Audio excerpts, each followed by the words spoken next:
오늘 본문 말씀인 마가복음 7장 14절에서 23절까지 말씀은 어제 본문하고 연결되어 있습니다. 마가복음 7장 1절에서 13절까지 말씀과 오늘 본문 14절에서 23절까지 말씀은 연결되어 있습니다.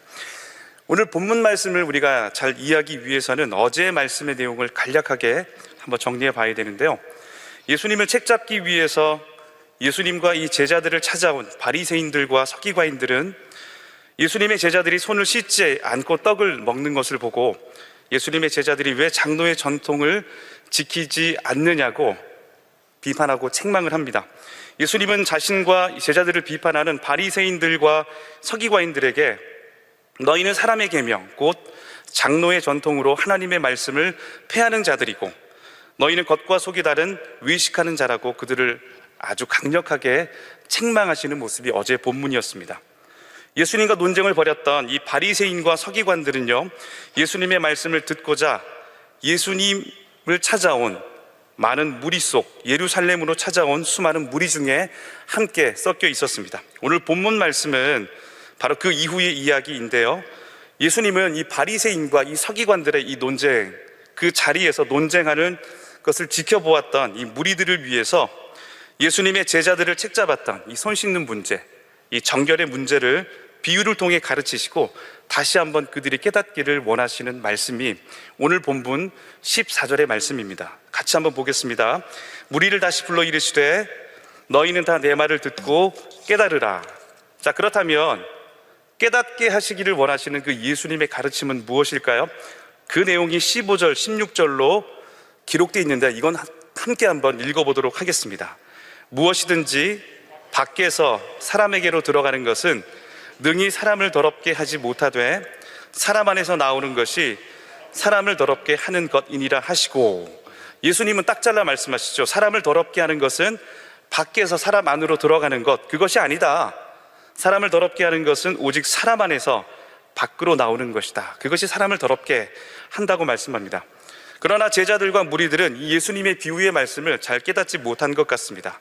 제자들은 무리가 예수님을 떠나고 주께서 집으로 들어가실 때 비유로 설명하신 말씀을 다시 묻습니다. 17절 말씀을 보시면요, 무리를 떠나 집으로 들어가시니 제자들이 그 비유를 묻자온대.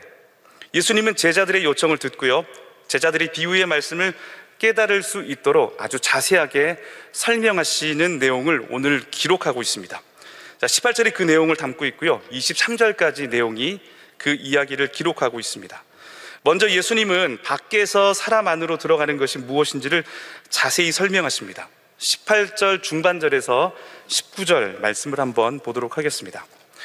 제가 한번 읽어보겠습니다. 무엇이든지 밖에서 들어가는 것이 능히 사람을 더럽게 하지 못함을 알지 못하느냐? 이는 마음으로 들어가지 아니하고 배로 들어가 뒤로 나감이라. 이러므로 모든 음식물을 깨끗하다 하시니라. 밖에서 사람 안으로 들어간다는 말은요, 다른 것이 아닙니다. 음식물이 사람의 입으로 들어간다는 이야기입니다. 예수님은 음식물이 아니 심지어 모든 음식물이 사람의 입으로 들어가는 것으로는 결코 사람을 더럽게 할 수 없다고 말씀하고 있는 것입니다. 지금 이 예수님의 가르치심을 잘 보시면요, 어제 이 바리새인들과 이 서기관들이 예수님과 예수님의 제자들을 책잡았던, 손을 씻고 음식을 먹지 않았던 이 제자들을 책망했던 이 정결의 문제와 연결해서 보시면 좋을 것 같습니다.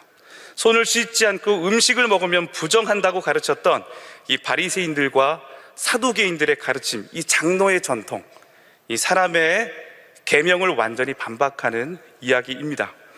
다시 한번 정리하자면 사람을 더럽게 하는 것은 음식을 먹을 때 손을 씻는가 안 씻는가 하나도 상관이 없다는 것입니다. 어떤 음식을 먹는가 안 먹는가와도 정결의 문제는 하나도 상관이 없다는 것입니다. 이것은 사도 바울도 이 디모데전서 4장 3절에서 4절의 가르침과도 일치하는데요, 어떤 음식물은 먹지 말라고 할 터이나, 어떻게 시작하죠? 어떤 음식물은 먹지 말라고 할 터이나, 공동체 가운데 음식 때문에 논쟁이 있었던 것 같습니다. 그 뒤가 중요합니다. 음식물은 하나님이 지으신 바니 믿는 자들과 진리를 아는 자들이 감사함으로 받을 것이니라. 하나님께서 지으신 모든 것이 선함에 감사함으로 받으면 버릴 것이 없나니. 바울이 사역할 당시 이 교회는 유대인이면서 예수를 믿는 유대인 그리스도인들과 이방인이면서 예수를 믿는 이방인 그리스도인들이 공동체에, 교회에 함께 존재했습니다.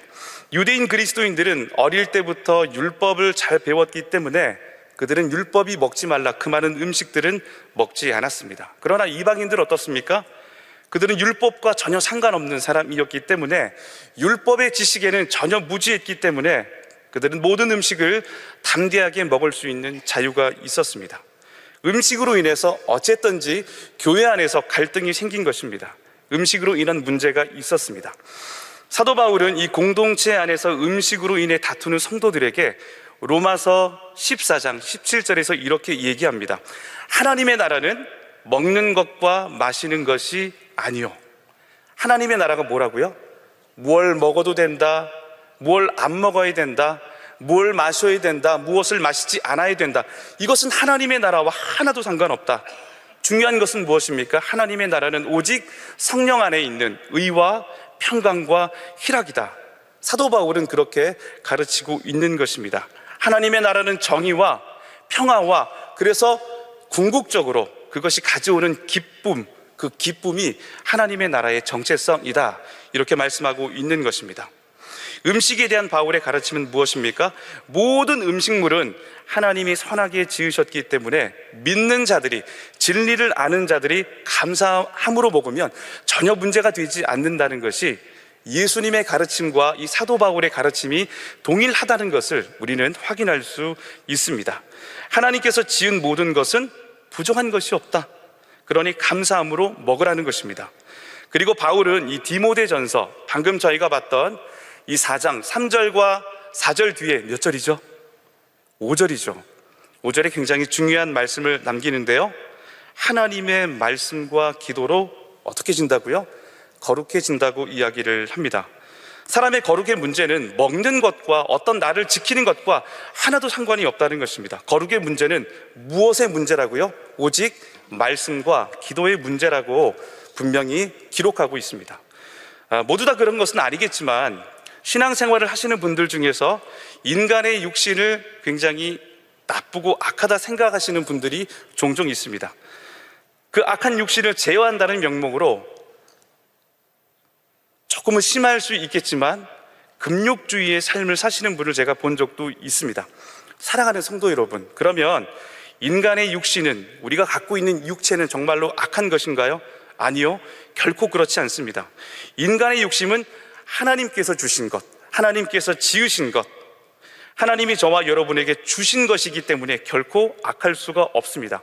만약 인간의 육신이 악하다면 하나님은 예수님께서 재림하시는 날 인간의 몸과 영이 하나가 되는 그 부활의 영광을 허락하지 않았을 것입니다.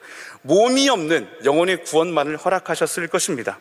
사랑하는 성도 여러분, 그렇다면 인간을 정말로 더럽게 만드는 것은 무엇입니까? 오늘 20절에서 23절 말씀이 그것을 자세하게 기록하고 있습니다. 먼저 20절 말씀을 보실 텐데요, 또 이르시되 사람에게서 나오는 그것이 사람을 더럽게 하느니라. 같이 한번 읽어볼까요? 또 이르시되 사람에게서 나오는 그것이 사람을 더럽게 하느니라.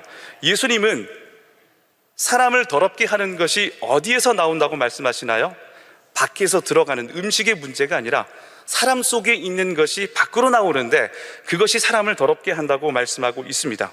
그렇다면 사람 안에서 나와 사람을 더럽게 만드는 것은 무엇입니까? 21절에서 23절까지 말씀을 같이 한번 저와 여러분들이 합독 한번 해보겠습니다. 속에서, 곧 사람의 마음에서 나오는 것은 악한 생각, 곧 음란과 도둑질과 살인과 간음과 탐욕과 악독과 속임과 음탕과 질투와 비방과 교만과 우매함이니 이 모든 악한 것이 다 속에서 나와서 사람을 더럽게 하느니라. 우리 19절의 말씀을 잠시 한번 보시면 사람을 더럽게 하는 것은 밖에서 사람 안으로 들어가는 음식의 문제가 전혀 아니라 음식을 먹고 나서 뒤로 나오는 그 배변이 사람을 더럽게 하는 것이 아니라 사람 마음속에서 나오는 그 악한 생각들이 사람을 더럽게 만든다고 예수님은 우리에게 가르쳐주고 있습니다. 예수님은 인간의 마음에서 나오는 악한 생각들 12가지를 말씀하고 있는데요. 다시 한번 보시겠습니까? 음란, 도둑질, 살인, 간음, 탐욕, 악독, 속임, 음탕, 질투, 비방, 교만, 우매. 여기 나열된 12가지 이 악한 생각은 그저 지금 잘 보시면 머릿속에 생각에 머물러 있는 것이 아니라 이미 예수님의 말씀을 확인해 보시면 실체와 행동화되고 있음을 볼 수 있습니다. 이것은 마치 지속해서 악한 생각을 하는 사람이 이런 거죠. 음란한 생각을 했더니 음란한 범죄를 저지른다. 이것을 의미하는 것이 아니라 예수님은 이미 그 마음속에 그 악한 생각 그 자체를 이미 죄의 실체, 바로 죄로 보고 있는 것입니다. 이 예수님의 가르침은 당시 행위 중심의 신앙에 머물러 있었던 이 종교 지도자들, 바리새인들과 이 서기관들에게 굉장히 큰 충격을 던지는 말씀입니다.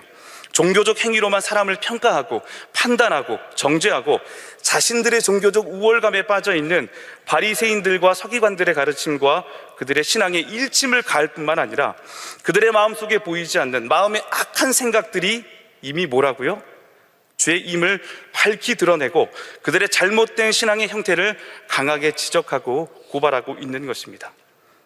그들은 자신의 행위로 하나님 앞에 나아갈 수 있다고 믿었습니다. 행위가 없는 자들을 비판하고 배척했습니다. 다른 사람들과 나는 달라, 나는 뛰어나, 난 우월해, 나는 그들보다 더 나은 행위를 가지고 있다는 잘못된 산민주의, 우월의식에 빠져 있었습니다. 이것에 대해서 바울은 무엇이라 이야기를 합니까? 로마서 3장 23절을 말씀해 보시면 모든 사람이 죄를 범하였음에 하나님의 영광에 이르지 못하더니, 로마서 3장 10절 말씀을 보시면 의인은 없나니 하나도 없다. 이 말을 조금 정리해 보자면 바울은 범죄한 아담 이후에 태어난 모든 인류가 하나님 앞에 행위로 의롭다함을 받을 수 없고 하나님의 영광, 행위로는 하나님의 기준점에 이를 수 없다고 분명히 선언하고 있는 것입니다. 히브리인 중에 히브리인이고 베냐민 지파이고 율법에 정통하고 가말리아의 수제자였던 이 당대 최고의 학자였던 바울도 자기 자신을 향해 뭐라고 고백합니까? 로마서 7장 22절로 24절까지 말씀해 보시면 내 속사람으로는 하나님의 법을 즐거워하되 내 지체 속에서 한 다른 법이 내 마음의 법과 싸워 내 지체 속에 있는 죄의 법으로 나를 사로잡는 것을 보는도다. 24절 말씀은 우리가 너무나 잘 알고 있는 말씀이고요, 우리 자신에게도 바울과 동일화시켜서 묵상하고 있는 말씀이기도 합니다. 오호라, 나는 곤고한 사람이로다. 이 사망의 몸에서 누가 나를 건져내랴. 오호라, 나는 곤고한 사람이로다. 이 사망의 몸에서 누가 나를 건져내랴. 지금 바울은 로마서 7장 말씀에서 예수 그리스도를 몰랐던 자신을 이야기하고 있는 것이 아닙니다. 이미 예수 그리스도를 믿고 있지만 여전히 고장난 자신의 마음을 하나님 앞에 토로하고 있는 것입니다. 이것이 이 땅에 있는 모든 인간의 실존이고 성경의 평가입니다. 그렇다면 이 지구상에서 하나님 앞에 설 사람들이 과연 존재할까요? 놀라운 것은 그것이 가능하다는 것입니다. 하나님은 그런 구제불능인 우리들을 구원하시기 위해 율법의 의와는 비교할 수 없는 하나님의 의, 예수 그리스도의 의를 저와 여러분을 위해서 예수 그리스도를 보내주신 것입니다. 하나님은 하나님의 의로 이 땅에 오신 예수님을 믿는 모든 자들에게 예수와 동일한 자녀의 지위, 곧 상속자의 지위를 부여하여 주시고 한 걸음 더 나아가 예수의 행위, 그의 옳은 행위가 저와 여러분의 의로 받을 수 있는 은혜를 허락해 주셨기 때문입니다. 더 놀라운 것은 우리가 예수를 믿을 때 하나님께서는 예수 그리스도의 영인 성령 하나님을 우리 가운데 부어주시고 보내주시고, 예수 그리스도의 영인 성령님은 우리의 마음을 새롭게 하실 뿐만 아니라 우리로 하여금 끊임없이 예수 그리스도를 닮아갈 수 있는 본받는 마음을 우리에게 부어주시고 살게 하신다는 것입니다. 구약의 에스겔 선지자는 이것을 미리 예언하였는데요, 에스겔서 36장 26절로 27절까지 말씀을 보시면 또 새 영을 너희 속에 두고 새 마음을 너희에게 주되 너희 육신에서 굳은 마음을 제거하고 부드러운 마음을 줄 것이며, 또 내 영을 너희 속에 두어 너희로 내 율례를 행하게 하리니 너희가 내 규례를 지켜 행할지니라. 하나님은 지금 모세와 맺었던 쌍방 언약, 행위 언약을 뛰어넘어서 은혜 언약, 새 언약을 제시해 주시면서 앞으로 예수 그리스도 안에서 성령을 선물로 받을 영적인 이스라엘아, 내가 내 영을 너희 속에 두겠다. 새 마음을 내가 너희에게 주겠다. 내가 너희 육신에 있는 굳은 마음을 직접 제거할 것이다. 부드러운 마음을 내가 너희에게 줄 것이다. 이뿐만이 아니다. 내가 내 영을 너희 속에 두어서 너희로 하여금 나의 계명을 기쁨과 즐거움으로 지켜 행하게 할 것이다. 이렇게 말씀하고 있습니다. 사랑하는 성도 여러분, 저와 여러분은 이 놀라운 축복을 예수 그리스도 안에서 우리 마음속에 성령을 선물로 받은 자임을 믿습니다. 우리는 더 이상 단순히 어떤 것을 해야 하고 또 하지 않아야 하는 종들의 자리에 머물러 있는 자들이 아니라 하나님의 영, 예수 그리스도의 영의 성령이 우리 마음 가운데 계셔서 함께 계셔서 임재하셔서 역사하셔서 더 이상 불순종의 자녀들, 종이 아닌 하나님의 말씀에 자발적으로 순종하는 축복의 자녀, 은혜의 자녀로 불러주셨음을 믿습니다. 사랑하는 성도 여러분, 이제 우리는 더 이상 종이 아닙니다. 하나님의 자녀입니다. 은혜의 자녀입니다. 하나님의 자녀의 권세가 무엇입니까? 단순히 상속자의 자리에만 머물러 있는 것이 아니라 오늘도 예수 그리스도를 본받고 성령 하나님을 모시고 살아가는 것뿐만 아니라 오늘도 당당하게 하나님의 나라를 일구어가는 제자들의 공동체가 된다는 것을 잊지 마십시오. 저와 여러분은 예수의 마음을 본받는 자로 서 있음을, 성령의 능력으로 살아가는 자임을 믿고 오늘도 주님의 마음을 본받는 성령의 사람들이 다 되시기를 예수 그리스도의 이름으로 축원합니다. 우리 들은 말씀을 기억하시면서 성령 하나님, 오늘도 우리와 함께 동행하여 주시옵소서. 예수 그리스도의 영으로 나를 가득 채워주시고 오늘도 예수님을 본받는 하루 성령의 사람 되게 하여 주시옵소서. 주여 한번 외치신 다음에 우리 각자의 삶에 기도하신 다음에 우리 각자의 삶의 자리로 나아가도록 하시겠습니다.